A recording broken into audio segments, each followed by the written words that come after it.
understand plane symmetry.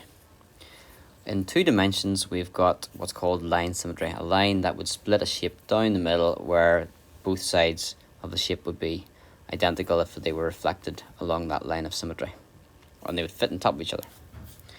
When we go into 3 dimensions, we don't talk about lines, we talk about planes. They are 2D shapes instead of a 1D line.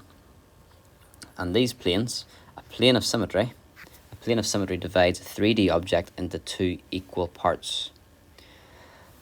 Here we've got an equilateral triangular based prism, and it has 4 planes of symmetry. So if you imagine something like a Toblerone, your box of Toblerone, you could cut it down the middle there long ways, and you'd have a top half and a bottom half, and they would be identical. You could also just, if you're laying it flat, chop it vertically downwards, and the left and the right would be the same. And if you rotate it round, these other 2 are just variations of that. If you turn it round, you can cut it from here, or if you rotate it round, you can cut it from here.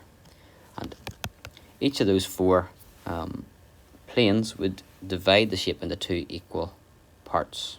So they're called planes of symmetry. Plane because these are not lines, they actually end up being 2-dimensional shapes. Here, a triangle, here, they're rectangles.